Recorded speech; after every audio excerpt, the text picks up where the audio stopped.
60 വർഷങ്ങൾക്ക് മുമ്പ് കളരി അമ്പലത്തിൽ ഉത്സവത്തിന് ഞങ്ങൾ കുട്ടിക്കാലത്ത് നടന്ന ഒരു കാര്യമാണ്. ആ കാര്യം ഇന്നായിരുന്നെങ്കിലോ അതൊന്ന് പറയാനാ. എന്ന് വെച്ചാൽ ഞങ്ങൾ ഉത്സവത്തിന് പോയപ്പോൾ അന്ന് അച്ഛൻ അവിടെ കച്ചവടം ഉണ്ടായിരുന്നു. അപ്പോൾ അച്ഛൻ്റെ കൂടെ നമ്മൾ 2 പിള്ളേരും ഞാനും എൻ്റെ ആങ്ങളെയും കൂടെ ഇളയ ആങ്ങളെയും കൂടെ ഉത്സവത്തിന് പോയി. അവിടെ കടയിൽ ഇങ്ങനെ ഇരിക്കുമ്പം പിന്നെ കുതിരയെടുക്കാൻ കുറേ കടയിൽ വന്ന് കുതിരയെടുക്കാൻ കുറേ ആളുകൾ നടന്നു പോകുന്ന കണ്ട് ഞങ്ങൾ അച്ഛൻ്റെ കണ്ണും വെട്ടിച്ച് ആ ആളുകളെ പുറകെ പോയി. അവർ ഊട്ടുപറമ്പിലേക്ക് പോകുകയെന്ന് സംസാരത്തിൽ നിന്ന് മനസ്സിലായി കുതിരയെടുക്കാൻ. നമ്മളും കുതിര എടുക്കാമെന്നും പറഞ്ഞ് ഞാൻ വാടാ അമ്മക്കും കുതിര എടുക്കാമെന്ന് ഞാൻ അവനോട് പറഞ്ഞു. ഞാൻ അവനെ വിളിച്ചുകൊണ്ട് പോയത് തന്നെ.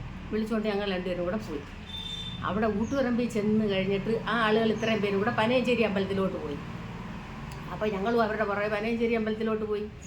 അമ്പലത്തിൽ ചെന്ന് അവിടെ ഒരു മൂലയുണ്ടല്ലോ, അമ്പലത്തിൻ്റെ മൂല ഇപ്പുറത്ത് പിന്നെ തോട് കഴിഞ്ഞ് അങ്ങോട്ട് ചെല്ലുമ്പോൾ ഒരു മൂലയുണ്ട്. ആ മൂല ഞങ്ങൾ മഴ പെയ്ത് അപ്പോഴത്തേക്ക് അക്കരെ എത്തിയപ്പോൾ മഴ പെയ്ത് ആ മൂല കയറി ഞങ്ങൾ അങ്ങനെ നിന്ന് മഴ നനയാതിരിക്കാൻ നിന്ന് കുറേ കഴിഞ്ഞപ്പോഴത്തേക്കും മഴ ഒത്തിരി നേരം അങ്ങ് പെയ്തതുകൊണ്ട് പിന്നെ അങ്ങ് ഇരുട്ടുമായി.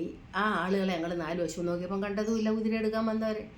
കുതിരയും ഉത്സവം ഒന്നും നമുക്ക് ഒരു പിടി ഇനി എങ്ങനെ പോകും. അപ്പം നമുക്കൊരു കാര്യം മനസ്സിലായി, ആ മൂലയിൽ നിന്ന് നേരെ പോകുമ്പോൾ തോട്ടിലെത്താം. ഞങ്ങൾ 2 പേരും കൂടെ അവൻ്റെ കൈയും പിടിച്ച് ഞാൻ ആ തോട്ടിൻ്റെ കരയിൽ അവിടെ എത്തി.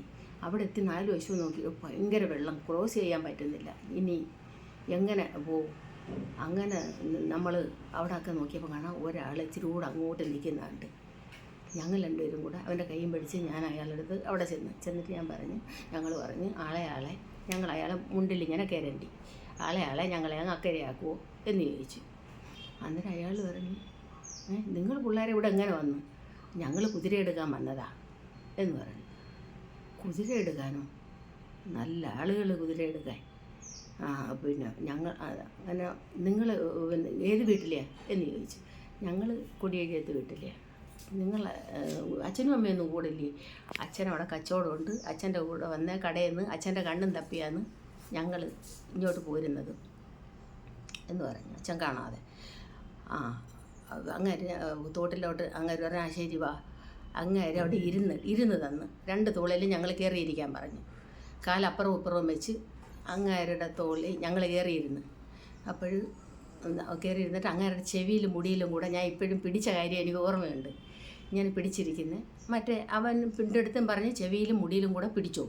ഞങ്ങൾ ചെവിയിലും മുടിയിലും കൂടെ പിടിച്ചിരുന്ന് ഞങ്ങൾ അങ്ങനെ തോട് കടത്തി അക്കരയാക്കിയിട്ട് ഞങ്ങൾ ഈ തോട്ടി തിരികെ വീഴാതിരിക്കുക, ഇല്ല ഇടിഞ്ഞൊക്കെ കിടക്കുന്നുണ്ടായിരിക്കുക. അങ്ങനെ അങ്ങോട്ട് എത്തി ദൂരോട്ട് ഞങ്ങളെ ആക്കിയിട്ട് ആ പാവം മനുഷ്യൻ വലിഞ്ഞ് കയറി മുണ്ടും ഉടുപ്പും എല്ലാം നനഞ്ഞ് വലിഞ്ഞ് കയറി പിന്നെ കഴുത്തിനൊപ്പം വെള്ളം അങ്ങേർക്ക് ഉണ്ടായിരുന്നു തോനെ. അങ്ങേര് കയറി ഞങ്ങളെ 2 കൈക്കും പിടിച്ചും കൊണ്ട് നടത്തി അവിടെ കളരി അമ്പലത്തിൽ കൊണ്ടുവന്ന് കച്ചവടമുള്ള അവിടെ വരുമ്പോൾ നമുക്കറിയാമല്ലോ അച്ഛൻ്റെ കച്ചവടമുള്ള അവിടെ കയറി ചെന്ന് അച്ഛൻ്റെ അടുത്ത് ചെന്നപ്പം വിവരം അങ്ങേര് പറഞ്ഞു. അച്ഛൻ ഞങ്ങൾ അച്ഛൻ്റെ കൊടുത്തിരുന്ന മുണ്ടെടുത്ത് ഞങ്ങൾ 2 പേരെയും തല തൂർത്തി പുറമെല്ലാം തുടച്ച് ചൂട് ചായയും ദോശയൊക്കെ തന്ന് അവിടെ ഇരുത്തി ആ മനുഷ്യനെ വേണ്ടുവോളം സൽക്കരിച്ച് എന്ന് ഞങ്ങൾ പിന്നെ ഉത്സവം കണ്ടോ കണ്ടില്ലയോ പിന്നുള്ള കാര്യം എനിക്ക് അങ്ങോട്ട് ഓർക്കുന്നില്ല കേട്ടോ.